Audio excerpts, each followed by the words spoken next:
del líquido amniótico, era posible analizar la constitución anatómica del feto.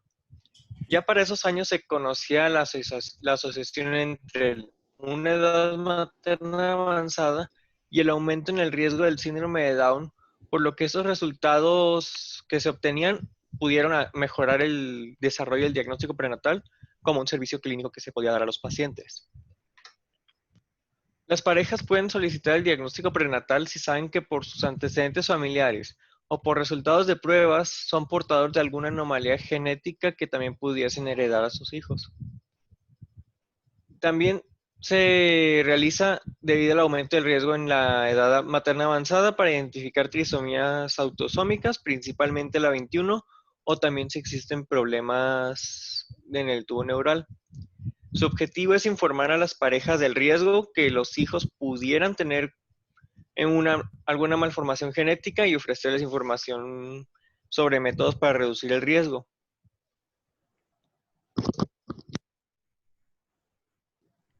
Las parejas que quisieran conocer el riesgo de tener un hijo con una malformación genética congénita específica y que aún así quieren tener hijos, van a usar el diagnóstico prenatal para continuar el embarazo siendo conscientes de las pruebas que se van a realizar para confirmar su presencia o ausencia de alteraciones en el feto. Muchas parejas con riesgo de tener un hijo con trastorno genético grave pueden tener hijos, ya sea por la disponibilidad de este diagnóstico prenatal, o también pueden optar por la interrupción voluntaria del embarazo si consideran ellos que no es algo viable para ellos mismos. Y en algunos casos la evaluación prenatal puede tranquilizar incluso a las parejas, permitiendo planificar métodos para sobrellevar mejor el padecimiento que pueda tener el hijo. ¿Hasta aquí todo bien? Sí, déjame nada más comentar con respecto Okay. al segundo párrafo. Sí. Ahí el sentido es que hay muchas parejas que cuando saben que tienen una condición genética preexistente, estas parejas antaño se limitaban mucho de poder tener hijos o tal vez decidieran no tenerlos por el riesgo que implicaba su carga genética. Pero el sentido de este párrafo es que, bueno, pues ahora con las buenas técnicas de diagnóstico prenatal y la posibilidad de saber si desde inútero, si el producto de la gestación viene con alguna alteración genética o no, y luego la posibilidad de que en caso de que no sean viables, poder realizar el aborto electivo. En el caso de que no sean viables, estoy hablando desde el punto de vista legal. Eso ha hecho pues que sea más fácil para ellos poder animarse a concebir, sabiendo que siempre habrá la manera de darles vigilancia, o aunque decidan no abortar, siempre habrá la manera de preparar de Se le está cortando, antemano. doctor. ¿Cómo? Creo que se le cortó, no sé solo si a mí se me cortó. Ah, no se escuchaba. No, se cortó un poco. Ah, bueno, lo que decía es que el hecho de que ahora existan mejores técnicas de diagnóstico prenatal y los estudios moleculares que nos permiten anticipar si un niño viene con una afección genética y poder tomar medidas en algún otro sentido hace que finalmente las parejas que antes no se decidían a tener hijos por esta condición preexistente ahora sí lo hagan. ¿Ahora sí se escuchó? Sí. Ok, adelante pues. Muy bien. Los métodos de diagnóstico prenatal van a dividirse en pruebas invasivas y no invasivas, siendo las invasivas amniocentesis, una biopsia de las velocidades coriónicas, una cordocentesis y un diagnóstico genético preimplantacional. Las pruebas no invasivas son concentración de alfa-fetoproteína, alfa-fetoproteína. ¿Perdón? Es preimplantacional, o sea, antes de la implantación. Ok, muy Muy bien. bien. Perdón por la interrupción. Adelante. Sí, no importa. Las pruebas no invasivas son la concentración de alfa-fetoproteína en el suero materno, los estudios de detección en suero materno durante los primeros y segundos trimestres y la ecografía de aislamiento de células fetales para la circulación materna. Para las pruebas invasivas tenemos dos, biopsia de velocidades coriónicas y amniocentesis. Va a ser la indicación principal para el diagnóstico de posibles padecimientos para el feto en edad materna avanzada. En Norteamérica y Europa Occidental, al menos la mitad de todas las mujeres embarazadas mayores de 35 años se decide por la realización de una biopsia o de una amniocentesis para la determinación de un cariotipo fetal. En Estados Unidos, incluso los tribunales han considerado culpables de negligencia a médicos que hayan omitido la realización de alguna prueba a mujeres con edad materna avanzada. Desconozco aquí cuál sea el entorno. Sí, bueno, lo que pasa es que ya hay protocolos bien establecidos para considerar a una paciente de alto riesgo. El ejemplo clásico es la que tiene, es la edad materna avanzada. Una persona, una mujer con edad materna avanzada, estamos hablando de los 35 en adelante y mucho más de los 40 en adelante la consideramos una persona de alto riesgo de tener hijos con alguna alteración, precisamente debido a esa condición, pero puede ser también debido a otras condiciones, por ejemplo, una persona con una enfermedad crónico-degenerativa inmunológica tipo lupus o una mujer diabética descompensada pero que se embarazó y que requiere tratamiento con insulina, etcétera, etcétera.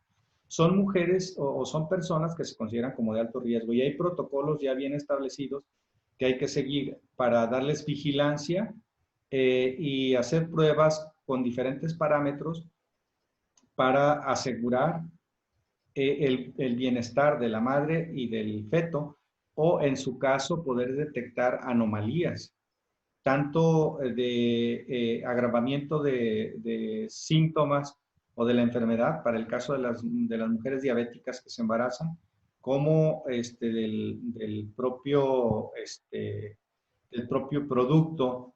Y entonces, pues aquí no se aquí es más laxo, si el médico no hace todo el protocolo, pues puede que al médico no le pase nada, pero en Estados Unidos, que se le da vigilancia tan estrecha, cualquier falla puede ser susceptible de demandas e incluso de acusaciones penales para el médico. A eso es a lo que se refiere. Ujú. ¿Sí se escuchó? Sí, Ah, ok, muy bien. y aquí sí se realiza comúnmente cualquiera de estas dos técnicas, ya en caso de que la paciente sea apta para ello. Sí, miren, habitualmente quien da seguimiento, de entrada quien lo hace es el ginecólogo o la ginecóloga. Habitualmente le dan seguimiento desde el principio, ya saben ustedes, ¿no? Lo más común cuando no hay, eso ya lo vieron ustedes, cuando ya llevaron obstetricia, no, ¿verdad? La llevan hasta la siguiente, ¿no? Sí, hacia el siguiente semestre. Bueno, pero de cualquier manera, aun cuando no hayan llevado obstetricia, ustedes saben que algo que se hace de común es el ultrasonido. Se hacen ultrasonidos cada cierto tiempo para valorar el crecimiento fetal, el latido fetal, incluso aunque el ginecólogo a veces no lo hace tan explícito en las pláticas con las mamás o con las parejas, pero habitualmente miden los diámetros, el diámetro cefálico, la distancia cabeza-cadera o de extremidades-cadera, etcétera. Incluso se puede con el ultrasonido Doppler ver cómo están las condiciones de las cámaras del corazoncito a nivel fetal, etcétera. Pero con el ultrasonido normalito se pueden ver los parámetros de desarrollo normal de un feto. Pero cuando es una paciente de alto riesgo, habitualmente se hacen pruebas adicionales y se debe ver con mucho más cuidado el desarrollo fetal, porque ya estamos advertidos de que pudiera haber alguna anomalía. Entonces, pues se ve con más cuidado la morfología para ver, para estar a la casa de algún desarrollo sospechoso, no sé, de la mandíbula, la aparición de la jiba posterior en el cuello, como en el caso del síndrome de Turner. También se hace la determinación de alfa-fetoproteína para ver, descartar la sospecha de probables defectos de cierre del tubo neural, etc.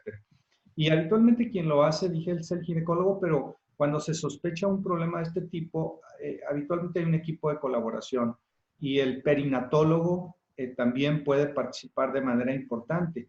Se supone que ellos tienen experiencia. Ahora, fíjense ustedes que en realidad es decir, hay mayores probabilidades de un mejor manejo y de un mejor diagnóstico en cuanto el médico tenga más experiencia en este tipo de cosas. Por ejemplo, ¿quiénes serían un grupo que tiene mucha experiencia en esto? Sería el personal que labora en el Instituto Nacional de Perinatología, por ejemplo. O sea, si una persona se está atendiendo ahí y se considera como un embarazo de alto riesgo, es más probable que ellos pudieran detectar cosas más finas que cualquiera en otro lado que ve embarazos habituales. Eso es una cuestión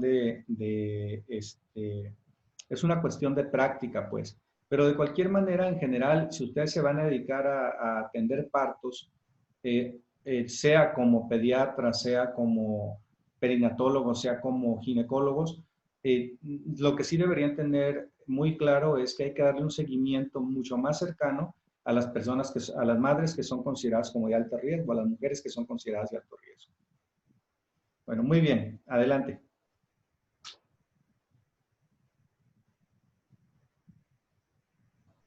Bueno, Sí, doc. pues sí, adelante, síguele. Hola. Sí, ya no me escuchan. Sí, sí se escucha. Sí. Sí se escucha, doc. Sí, doc. Bueno, muy bien, entonces sigamos adelante. Muy bien. Sergio, vamos adelante. Sí. ¿Sí se me escucha? Sí. Muy bien. Bien, además de la edad materna, va también a existir otros 600 trastornos genéticos a los cuales se puede ofrecer una biopsia de varices coriónicas o amniocentesis, principalmente trisomías, 14, 18, siendo también las principales. Y el criterio aceptado para establecer un diagnóstico mediante amniocentesis o biopsia es el hecho de que el feto presente alteraciones y que realizar la prueba tenga el mismo nivel de riesgo de aborto que el procedimiento y el feto por sí mismo. No sé si me di a entender aquí. Sí, es valorar el riesgo contra el beneficio. Sí, Si hay mayor riesgo de aborto que lo que se va a proporcionar de beneficio, pues mi caso tiene que hacerlo. Pero si el beneficio supera el riesgo, entonces clínicamente se justifica hacerlo. Muy bien. Estuvo bien dicho de cualquier manera. Adelante. gracias. Bien, el trastorno principal que se va a buscar avanzada es el síndrome de Down. Y a pesar de la facilidad con lo que se realiza un diagnóstico prenatal en mujeres mayores, la parte de los fetos que tengan síndrome de Down, a veces no va a ser posible incluso identificarlos antes de que sea el nacimiento. Ya sea que las mujeres que tengan menos de 35 años van a tener un menor riesgo de tener defectos en el feto. Y aunque sea así, no le vamos a ofrecer a una mujer menor de 35 años una prueba de diagnóstico que sea invasiva, justo por lo que mencioné anteriormente, de que no es conveniente darle el riesgo a esa mujer y el riesgo-beneficio no es conveniente. Y también debemos tener en cuenta que las pruebas no dan una seguridad total de que el feto está sano, solo si está afectado o probablemente está afectado. Y a ver, aquí tenemos 7 indicaciones que marca el Thompson y Thompson para el diagnóstico prenatal con pruebas invasivas.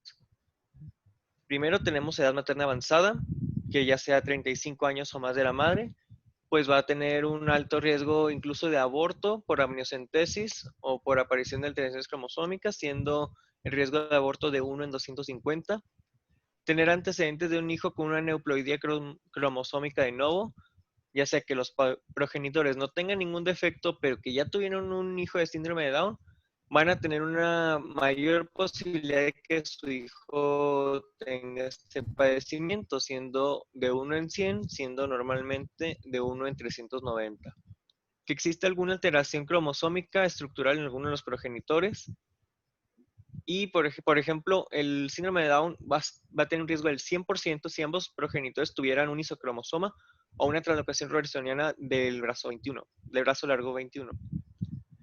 en un antecedente familiar de un trastorno genético que pueda diagnosticarse con un estudio de química o un análisis del ADN. Esto puede tener un riesgo del 25 o el 50% según la carga genética que se tenga. Y también aplicará para los progenitores que solo son portadores de la enfermedad. Y también antecedentes familiares ligados al cromosoma X, donde no existe una prueba diagnóstica prenatal específica.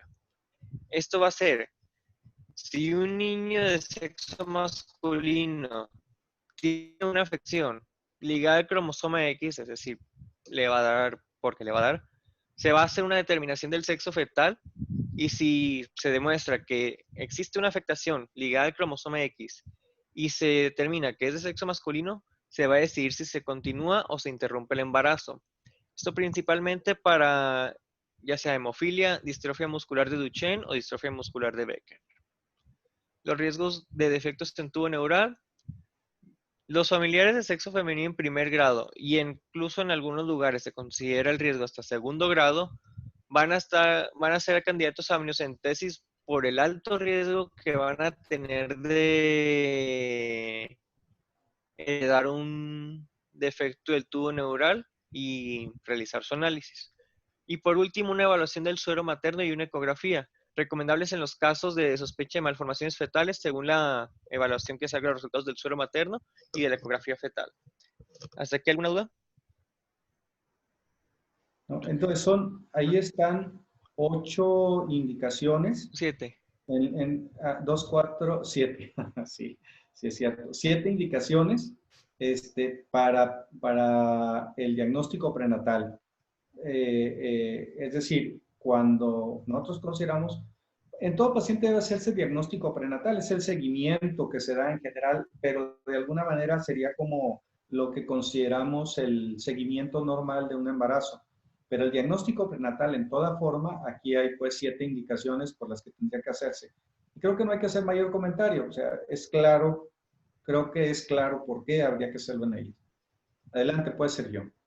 Muy bien. Ven esta tabla que de riesgo de recurrencia ya sea en labio leporino, con o sin paladar hendido y malformaciones del tubo neural. Aquí vamos a prestar atención a la segunda columna de cuánta sería la posibilidad de que exista algún pariente afectado, sin ningún hermano afectado con los progenitores, ya sea en la población en general tiene una posibilidad del 0.3% de que tenga anencefalia o espina bífida en su hijo, aumentando hasta un 43%, siendo que 2 hermanos tengan esta afección y de ambos progenitores subiendo hasta el 43%. Y va a variar según un progenitor o ambos progenitores y según el parentesco que tengan con familiares que hayan tenido también problemas con sus hijos. Sí, muy bien. Entonces, esta tabla lo que nos dice es cuál es el riesgo de labio leporino con o sin paladar hendido o de defectos de cierre del tubo neural dependiendo de si tiene familiares afectados. Es difícil que uno se aprenda los porcentajes dependiendo del tipo de familiar afectado, ¿no es cierto? Pero esta tabla nos viene a reafirmar lo que ya nosotros sabíamos. Si hay antecedentes familiares o antecedentes serofamiliares, esto es un signo de alerta porque aunque no nos acordemos del porcentaje específico, sí nos podemos acordar que habiendo antecedentes de un afectado en la familia, el riesgo es mayor de que el producto que se está esperando tenga el defecto. Entonces, eso es un indicativo de hacer pruebas que nos permitan confirmar o descartar. Muy bien, adelante. También venía esta referencia de otra tabla de otro capítulo sobre las posibilidades del riesgo de síndrome de Down según la edad materna, siendo desde edades muy jóvenes de 1 en 1250 hasta 1 en 25 si la mujer tiene incluso más de 45 años. Y las posibilidades de detectarse según amniocentesis y vellosidades coriónicas. Como pueden ver, en edades menores no se recomienda ni amniocentesis ni biopsia de vellosidades coriónicas debido al riesgo que llevaría al embarazo. Y Sí, traigo debido a que la posibilidad de que puedan tener el padecimiento es muy baja, sobre todo, ¿verdad?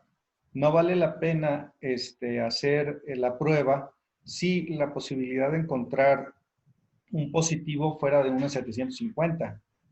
Y en adelante todavía estaría medio dudoso hasta si la posibilidad es 1 en 225, yo diría. Pero sí, habitualmente la línea que trazamos es de los 35 en adelante.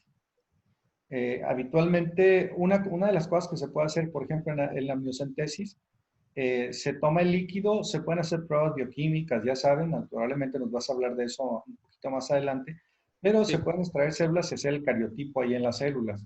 Pero cuando el riesgo es tan bajo, no vale la pena someter al paciente y al feto al riesgo que aunque después de la semana 16 y particularmente más después de la semana 20, es una técnica muy segura, pero que sea muy segura no quiere decir que esté exenta de riesgos. Entonces, esa es la razón del criterio.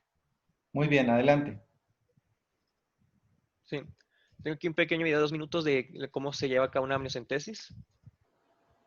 Muy bien, adelante. Ahí va.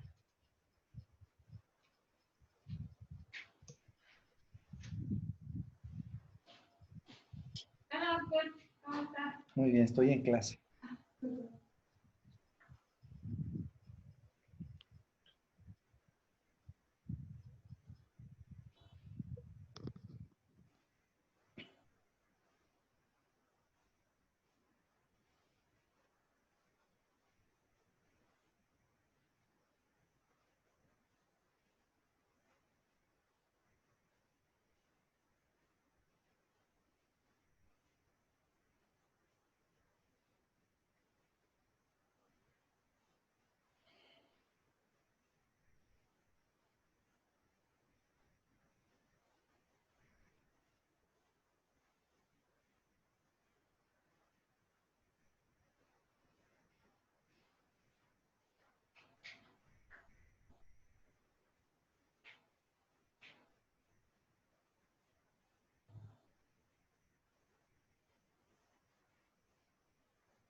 Muy bien, así se lleva a cabo la amniocentesis. Muy bien. En este caso se puede realizar tanto una prueba de cariotipo o incluso lo que se realiza más comúnmente es la concentración de alfa-fetoproteína en el líquido amniótico. Las causas por las cuales se pueda existir una alteración en la alfa-fetoproteína del líquido amniótico son una contaminación de sangre materna, muerte fetal, embarazo gemelar, alteraciones fetales como onfalocele, nefrosis congénita, variación no explicada de alfa-fetoproteína en el líquido amniótico, o también aquí hay una situación un poco más compleja, de una elevación falsa por una estimación excesiva de la edad gestacional. La alfa-fetoproteína va a ser mayor en la semana 14 y va a disminuir de 10 a 15% semanal a partir de este momento. Por ejemplo, si tenemos 16 semanas, vamos a posiblemente diagnosticar erróneamente una elevación de la alfa-fetoproteína si no estamos en la semana 16. También esta prueba de líquido amniótico se puede usar para cultivar células de origen fetal y hacer un análisis de cromosomas fetales. También existe la biopsia de vellosidad coriónica que les mencionaba hace rato. El proceso prácticamente es el mismo, con la diferencia de que puede ser transabdominal o transuterina dicha prueba. Se va a tomar una pequeña muestra de células que va a luego ser enviada a análisis mediante FISH o PCR para su análisis de cromosomas. Muy bien, a esto también se le conoce como coriocentesis. Pero obviamente, y eso es algo que ustedes pueden ver con lógica, existe mayor riesgo funcionando esta zona que cuando se extrae el líquido amniótico. E incluso la otra posibilidad es hacer una cordocentesis, es decir, tomar la muestra del cordón umbilical. Estas dos tienen un mayor riesgo que la primera, pero la ventaja, ahí lo tienes, la cordocentesis. Pero la ventaja podría ser que, de ser necesario, se podría tomar una muestra más temprana, pero el riesgo sí es mayor. Adelante, Sergio. Muy bien. Solo como dato, siempre se van a administrar inmunoglobulina RH después de estos procedimientos si la madre es RH negativo, para evitar algún posible daño al bebé. Ahora las pruebas no invasivas. Vamos a ver la detección de defectos en el tubo neural, donde el 95% de los niños que nacen con algún defecto del tubo neural no va a existir algún antecedente familiar. Si un feto se demuestra que tiene un tubo neural abierto, posiblemente la alfa-fetoproteína va a ser superior a la normal. Y la elevación de la alfa-fetoproteína en suero materno no va a ser específica en embarazos con daño al tubo neural abierto. O sea, me va a decir hay un problema, pero no me va a decir si es de tubo neural. E Claro, incluso a veces el 20% de los daños del tubo neural no se detecta, ¿sí? así es, ya tú nos decías ¿Alguien habla? todas las otras causas que puede haber de elevación del alfa-fetoproteína, ¿verdad? Sí. Muy bien. Aquí hay otra lista que también viene en el libro. Una edad gestacional mayor a la calculada, espina bífida, anencefalia, malformaciones congénitas cutáneas, quistes pilonidales, defectos de la pared abdominal, gastrointestinales, obstrucción, necrosis hepática, etc. Siendo estos, pues, siendo como esta partecita los más importantes. Claro. Entonces, ¿qué hay que hacer? Cuando uno encuentra alfa-fetoproteína elevada, lo primero es buscar defectos de cierre del tubo neural. Pero si no, entonces no nos quedamos tranquilos. Lo que tenemos que hacer es buscar otras anomalías. Y si no encontramos anomalías, pues entonces ya debemos sospechar la otra cosa, ¿verdad? Debemos sospechar que a lo mejor calculamos mal la edad gestacional y entonces habría que tomar en cuenta otros parámetros como el tamaño de las estructuras, etcétera. Y si no, entonces, bueno, siempre existe la posibilidad de que la alfa-fetoproteína esté elevada de manera inespecífica, como tú bien comentabas. Pero eso sería lo último que pensaría. Muy bien, adelante. Sí. Aquí tenemos una ecografía también que se usa para un tubo neural. Este es un tubo neural normal con una separación de 0.12 centímetros, tubo neural abierto de 0.59 centímetros. Para la prevención de los defectos del tubo neural, siempre se ha recomendado y se seguirá recomendando los suplementos de ácido fólico desde la fase periconcepcional, un mes antes de querer tener la fecundación y hasta el final del primer trimestre del embarazo.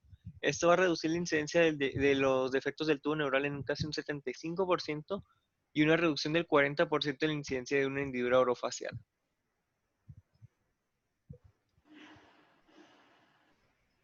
Ahora, para la detección del síndrome de Down y de otras formas de aneuploidía con alfa-fetoproteína, Va a ser la principal indicación una amniocentesis o una biopsia de vellosidades coriónicas, ya sea por el riesgo de la edad materna avanzada. Sin embargo, el 70% de todos los nacimientos que tengan alguna afectación autosómica, como la trisomía 21, van a ser en madres menores de 35 años de edad. Y en esos casos no se va a recomendar una prueba invasiva.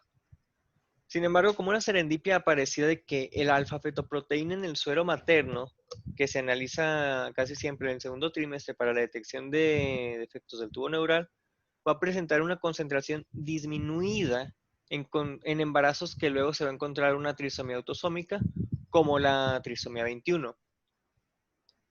¿Hasta aquí Ok, todo bien? entonces, espérame, aquí un criterio, entonces, fíjense ustedes, alfa-fetoproteína, en realidad uno tiene que ver, cuando ve los casos clínicos, los asegúnes, y ya sabemos que cada caso clínico o cada paciente, en este caso el feto afectado en particular, es diferente, y las condiciones son diferentes, etcétera, etcétera.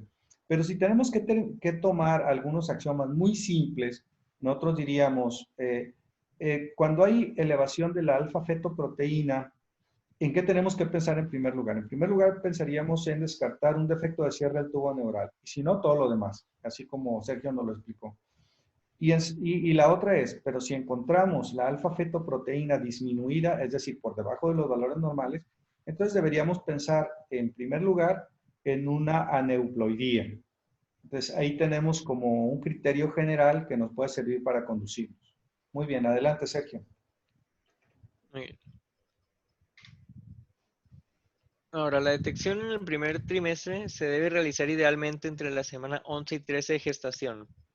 Se va a analizar la concentración de ciertas sustancias en suero materno y también si existe algún edema subcutáneo en el cuello fetal con un estudio ecográfico dirigido. Las sustancias que se van a analizar es la proteína plasmática A asociada al embarazo, siendo PAP-A, con niveles bajos en todas las trisomías, siendo el nivel normal 0.5 múltiplos de la mediana. También se va a analizar la hormona gonadotropina corónica humana, o HCG, en forma total y subunidad libre. Y ambas se van a elevar en trisomía 21, pero van a estar disminuidas en otras trisomías. Aquí tenemos que en el primer trimestre las pruebas de PAP-HCG y el análisis del tubo neural va a tener una sensibilidad del 84% para la sensibilidad de la detección de la trisomía 21. Los niveles normales de alfa-fetoproteína se van a analizar con una distribución normal, siendo de 112 a 133 nanogramos por mililitro la concentración normal, yéndonos hasta un percentil 10 de 60 nanogramos y un percentil 90 de 230. El estriol también se puede checar, siendo de 3.0 a 8.1 en la semana 24, subiendo en una semana 38 de 6.8 hasta 26 miligramos por mililitro. Y la hormona corónica humana de pequeñas cantidades de 9 miliunidades por mililitro hasta 289.000, siendo su pico en la semana 7 y 12. También existe prueba triple, que consiste en estas tres, y prueba cuádruple, que incluye la inhibina. La evaluación secuencial escalonada es un poco más compleja. Va a existir que llevar un protocolo. Existe una PA-A baja. Si está baja, se va a realizar ahora sí una biopsia corial o amniocentesis. Y si esta no demuestra nada, se va a proceder a una prueba cuádruple. Esta es la prueba más sensible con un 95% de detección. Y todas las pruebas van a tener un falso positivo pues relativamente pequeño de 5%.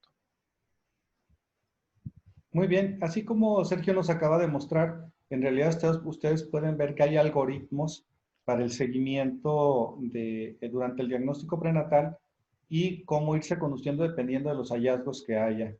Y obviamente, pues estos algoritmos, diferentes algoritmos, ustedes los van aquellos que les toque trabajar específicamente con estas especialidades, los irán conociendo con más detalle durante la especialidad. Muy bien, adelante. También los métodos ecográficos son una herramienta para detectar la trisomía 21. Esto se va a caracterizar por demostrando que no existe un hueso nasal en el feto, siendo 75% de los fetos con trisomía 21 van a tener un hueso nasal indetectable con ultrasonido en las semanas 11 y 14, siendo menos del 1% en los fetos normales. Encontrar la ausencia del hueso nasal y sumando al incremento de la translucencia nucal, va a mejorar la sensibilidad y especificidad para la detección de síndrome de Down, también con marcadores bioquímicos. Aquí tenemos una ecografía donde el hueso nasal podemos ver aquí en el bordecito, aquí en el borde del cráneo, como podemos ver, hay una zona más brillante del hueso nasal. Y cuando no existe esto, la zona simplemente como, es menos notorio que no es, o sea, no es notorio ecogénico al borde de la nariz del feto. Esto va a sugerir una ausencia del hueso nasal. Muy bien. Se debe informar siempre a las parejas que ninguna prueba puede dar un diagnóstico definitivo, y también es muy importante el consejo a las mujeres de que aunque hay un bajo riesgo, que sea, incluso puede ser cercano a ser nulo, todos van a tener un riesgo de que el hijo curse con síndrome de Down, alguna trisomía autosómica o un defecto del tubo neural. Muy bien. Fíjense que con respecto a a este comentario de que en realidad prácticamente ninguna prueba es completamente concluyente, porque puede ser que en el ultrasonido no veamos el hueso nasal. Eh, no quiere decir que no tiene nariz, sí tiene nariz. Lo que tiene es como muy disminuida la densidad de ese, que sería como más cartílago que hueso, pero no es conclusivo.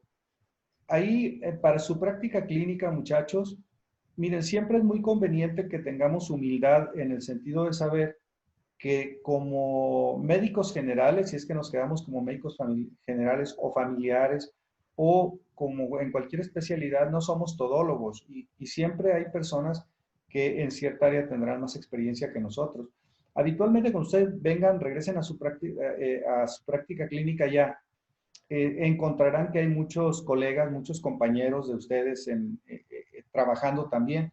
Entonces, si saben de alguien de sus compañeros que tiene más experiencia en tal, pues mándenle al paciente o a la paciente, o a veces no se lo mandan, pero le mandan el estudio y dicen, oye, pues échame la mano, ¿no? Dime, mira, tengo la duda aquí o acá. Entonces, siempre ustedes auxíliense de sus compañeros para un mejor control y para estar seguros de que se están haciendo las cosas bien. Muy bien, adelante.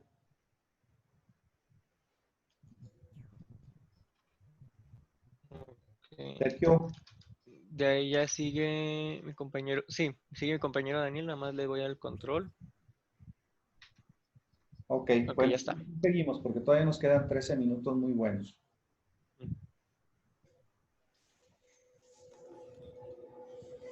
A ver, ¿sí tienes ya el control?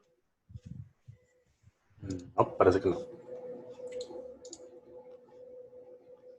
Sí, ya está. Sí, ya quedó. Tiene retraso, espérate, no le des tan pronto.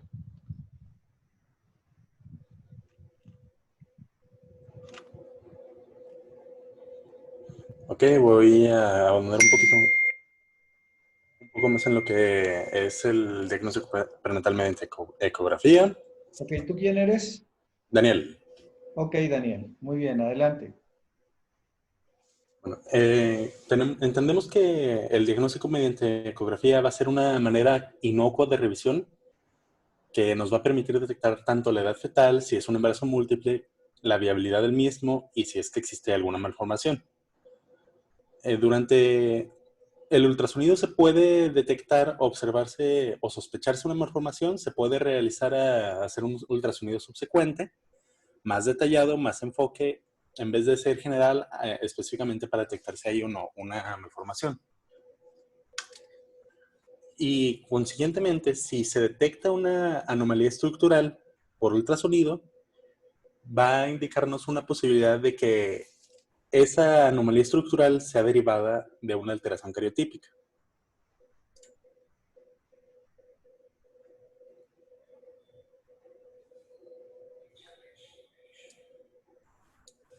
Varios ejemplos de defectos que se pueden diagnosticar mediante ecografía puede ser la holoprosencefalia, enfermedad renal poliquística, síndrome de Meckel-Gruber, de Frinz,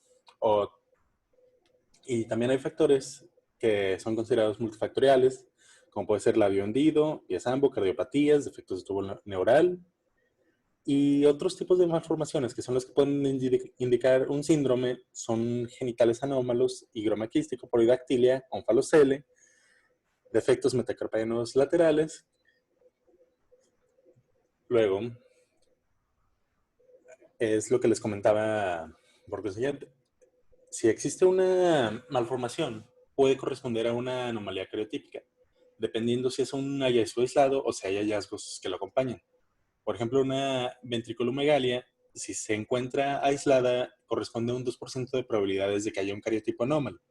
Pero si se encuentra otro hallazgo que corresponda, la posibilidad aumenta un 17%.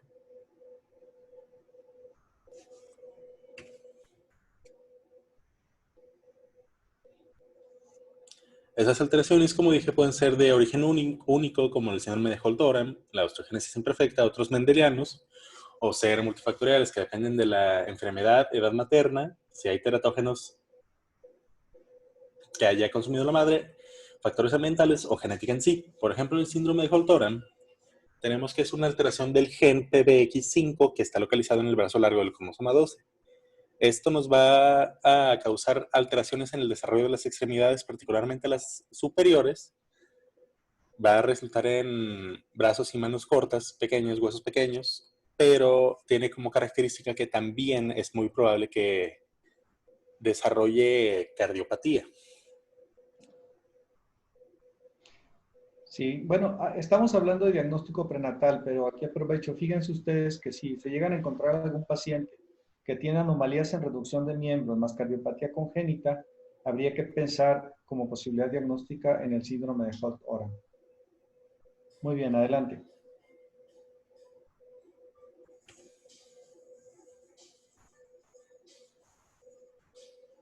Algunos ejemplos, por ejemplo, para ecocardiografía fetal son las indicaciones maternas, como que tenga diabetes mellitus, fenilcetonuria, que haya sido expuesta a teratógenos como la talidomida, la fenitoína o el alcohol. Si hubo cardiopatía congénita materna, puede ser que en su embarazo también se lleve a cabo. En cuanto a indicaciones fetales, va a ser una anomalía en la ecografía fetal convencional, que se presenten arritmias, alteraciones cromosómicas detectadas si es que se realizó, algún proceso para por ejemplo, la amniocentesis. Si hay engrosamiento nucal, hidropesia fetal, o si hay síndromes mendelianos en la familia.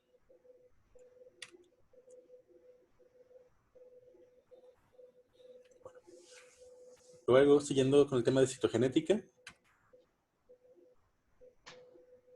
como mencionó mi compañero anteriormente, se puede utilizar amniocentesis y biopsia de vellosidades coroideas para conseguir células fetales, y con estas podemos determinar el cariotipo y hacer un análisis bioquímico y de ADN. Inmediatamente después de que se realiza la amniocentesis, se procede a realizarse un cultivo celular para conseguir más material de estudio. Estas técnicas, por ejemplo, se pueden combinar con FISH, que nos puede permitir nos da la capacidad de analizar rápidamente en un periodo de 1 o 2 días si hay aneuploidías 13, 18, 21X.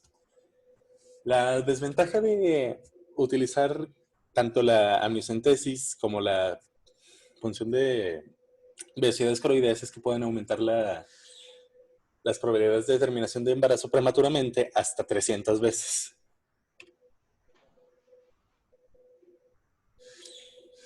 Por esto no se aconseja utilizarlas en casos que no haya alteración ecográfica o que no haya motivos para sospechar que hay un riesgo aumentado de alteraciones, como sería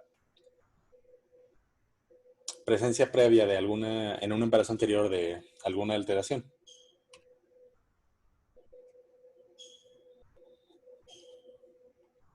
En cuanto a pruebas bioquímicas, normalmente son infrecuentes las alteraciones bioquímicas. El riesgo de que se presente aumenta en recurrencia también, como si hay un padre afectado, probablemente el hijo va también a estar afectado. Se va a realizar un estudio de las células de vellosidad coriónica, otra vez, pero esta vez directamente va a ser sin cultivo.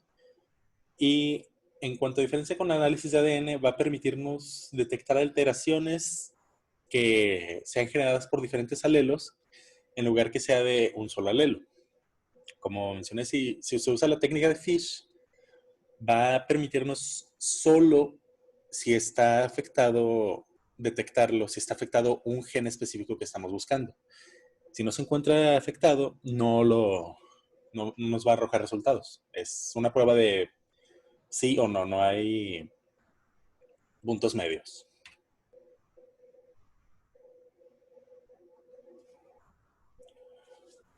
Algunos ejemplos de trastornos metabólicos mediante determinación enzimática van a ser las enfermedades de aminoácidos y ácidos orgánicos, de carbohidratos, del colesterol, lisosómicos, metabolismo de metales, peroxisomas, purinas piraminamidas y, por ejemplo, el síndrome óculo-cerebelorrenal de Lowe. Sí, muy bien. Fíjense ustedes que en realidad después se van diversificando las posibilidades diagnósticas en los pacientes, pero lo que sí deben saber es que una vez que se detecta una anomalía, hay que darle seguimiento y los propios hallazgos nos van conduciendo. Entonces también que no se les olvide que podríamos hacer otro tipo de estudios de tipo bioquímico y moleculares para la detección de diferentes padecimientos, sobre todo padecimientos mendelianos. Y también en algún punto, tal como fue comentado, uno debería investigar antecedentes propios de la madre como la presencia de diabetes mellitus o alcoholismo o consumo de drogas o consumo de anticonvulsivantes como la difenilantoína o la fenitoína o el valproato como tratamientos para la paciente, pero que pueden afectar al feto. Y eso habría que analizarlo también como una posibilidad o la exposición a otros componentes químicos o físicos ambientales. Ahí le vamos a parar ahorita. Mañana continuamos pues con el tema. ¿Vale? Ok, doctor. Sí, doctor. Bueno, cuídense mucho muchachos y nos vemos mañana por aquí mismo. Adiós, Igualmente, doctor. doctor. Hasta Que esté mañana. bien. Bien, doctor. Muchas gracias. Sí, sir. Hasta luego.